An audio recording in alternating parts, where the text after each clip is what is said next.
अथ त्रयोदशोऽध्यायः। Chapter 13 Nature, the Enjoyer and Consciousness.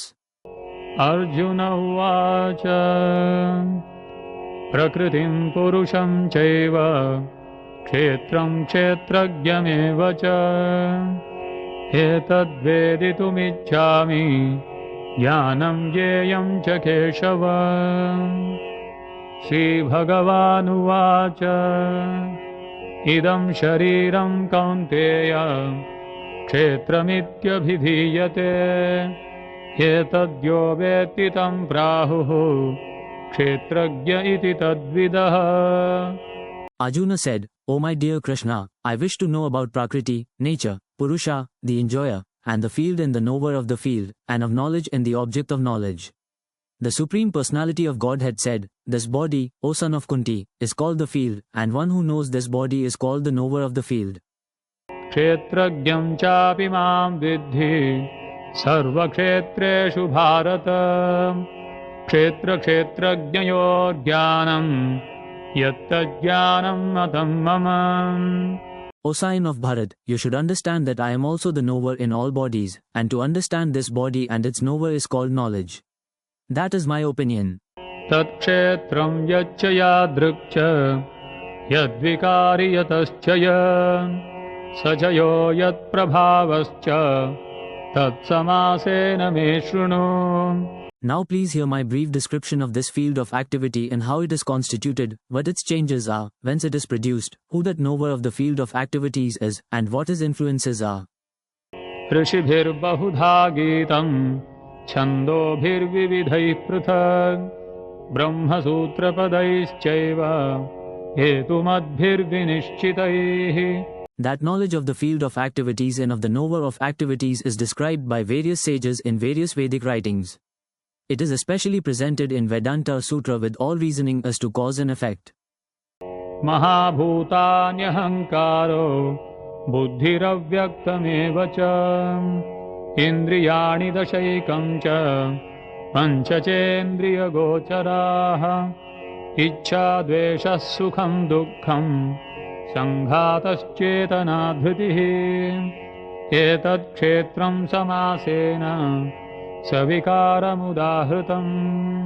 The five great elements, false ego, intelligence, the unmanifested, the 10 senses in the mind, the 5 sense objects, desire, hatred, happiness, distress, the aggregate, the life symptoms, and convictions, all these are considered, in summary, to be the field of activities and its interactions. अमानित्वम् अदम्भित्वम् अहिंसा क्षान्तिरार्जवम् आचार्योपासनं शौचं स्थैर्यमात्मविनिग्रहः। Humility, pridelessness, non-violence, tolerance, simplicity, approaching a bona fide spiritual master, cleanliness, steadiness, self-control. इन्द्रियार्थेषु वैराग्यम् अनहङ्कार एव च जन्म मृत्युजरा व्याधि दुःखदोषानुदर्शनम्। Renunciation of the objects of sense gratification, absence of false ego, the perception of the evil of birth, death, old age and disease.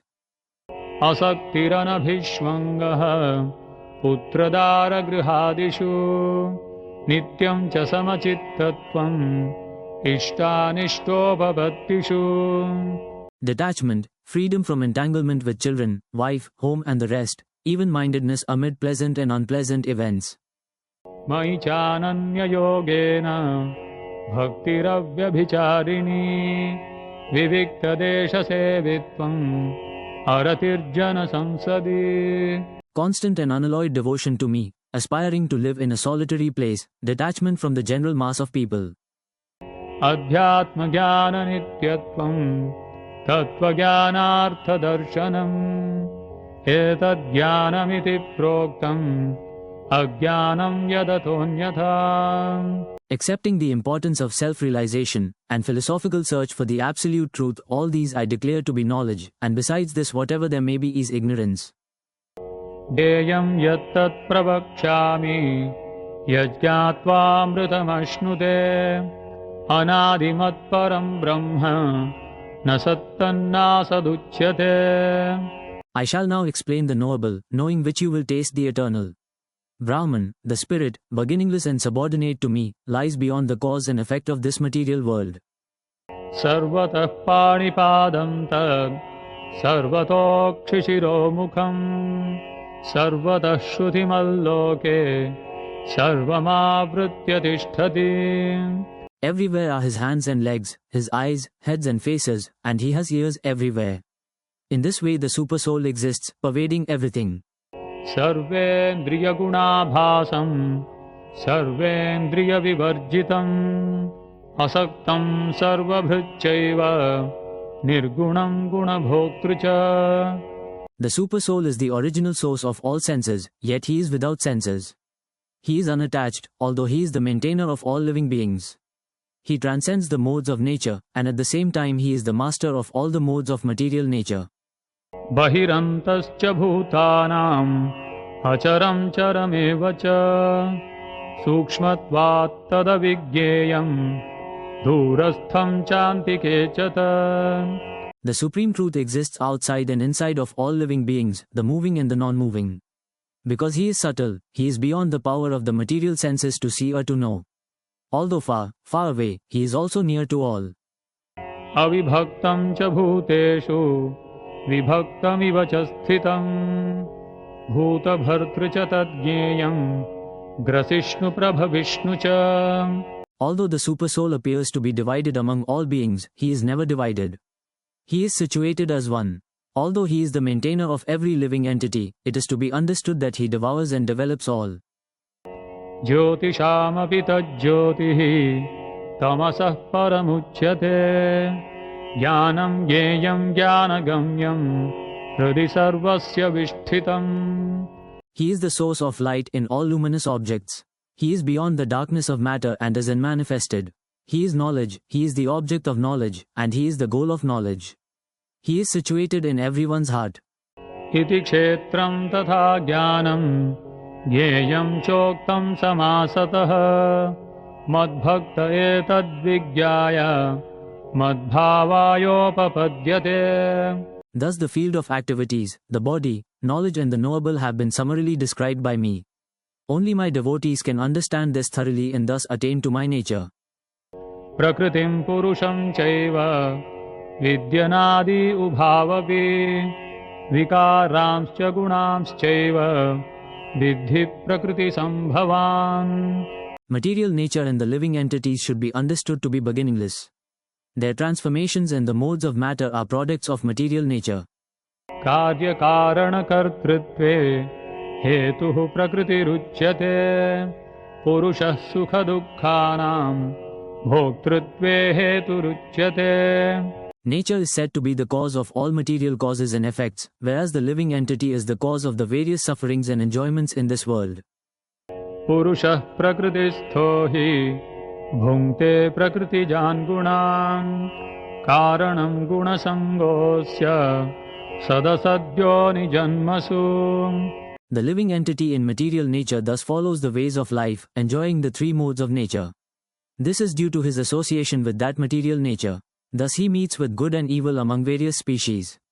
उपदृष्टानुमन्ता च भर्ता भोक्ता महेश्वरः परमात्मेति चाप्युक्तो देहेऽस्मिन् पुरुषः परः.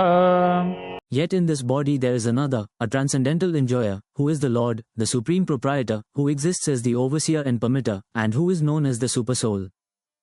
य एवं वेत्ति पुरुषं प्रकृतिं च गुणैः सह सर्वथा वर्तमानोऽपि न स भूयोऽभिजायते.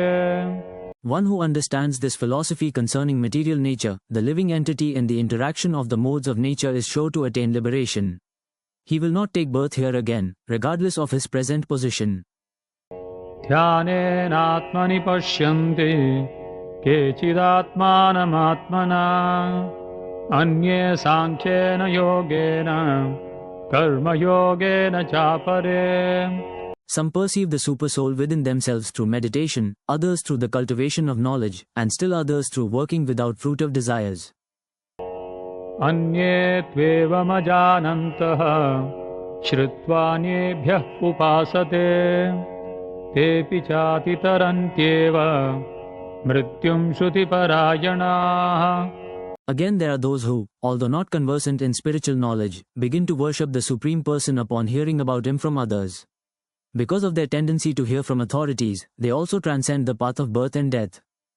यावत् सञ्जायते किञ्चित् सत्त्वं स्थावरजङ्गमम् क्षेत्रक्षेत्रज्ञसंयोगात् तद्विद्धि भरतर्षभ.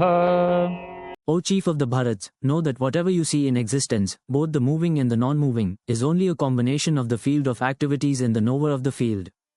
समं सर्वेषु भूतेषु तिष्ठन्तं परमेश्वरं विनश्यत्स्व विनश्यन्तं यः पश्यति स पश्यति. One who sees the supersoul accompanying the individual soul in all bodies, and who understands that neither the soul nor the supersoul within the destructible body is ever destroyed, actually sees. समं पश्यन् हि सर्वत्र समवस्थितमीश्वरं न हि नस्त्यात्मनात्मानं ततो याति परां गतिम्. One who sees the supersoul equally present everywhere, in every living being, does not degrade himself by his mind.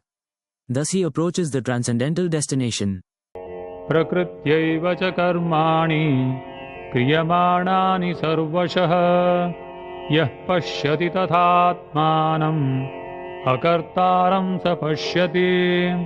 One who can see that all activities are performed by the body, which is created of material nature, and sees that the self does nothing, actually sees. यदा भूतपृथग्भावम् एकस्थमनुपश्यति तत एव च विस्तारम् ब्रह्म सम्पद्यते तदा.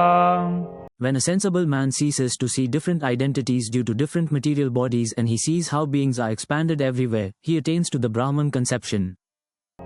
अनादित्वान् निर्गुणत्वात् परमात्मायमव्ययः शरीरस्थोऽपि कौन्तेय न करोति न लिप्यते. Those with the vision of eternity can see that the imperishable soul is transcendental, eternal, and beyond the modes of nature. Despite contact with the material body, O Arjuna, the soul neither does anything nor is entangled. यथा सर्वगतं सौक्ष्म्यात् आकाशं नोपलिप्यते सर्वत्रावस्थितो देहे तथात्मानोपलिप्यते. The sky, due to its subtle nature, does not mix with anything, although it is all-pervading. Similarly, the soul situated in Brahman vision does not mix with the body, though situated in that body.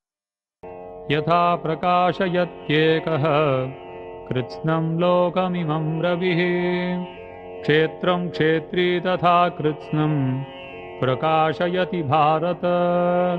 O son of Bharat, as the sun alone illuminates all this universe, so does the living entity, one within the body, illuminate the entire body by consciousness.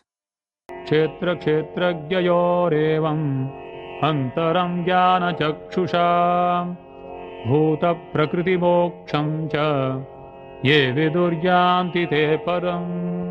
Those who see with eyes of knowledge the difference between the body and the knower of the body, and can also understand the process of liberation from bondage in material nature, attain to the supreme goal. ॐ तत्सदिति श्रीमद्भगवद्गीतासूपनिषत्सु ब्रह्मविद्यायां योगशास्त्रे श्रीकृष्णार्जुनसंवादे क्षेत्रक्षेत्रज्ञविभागयोगो नाम त्रयोदशोऽध्यायः. End of chapter 13, Nature, the Enjoyer and Consciousness.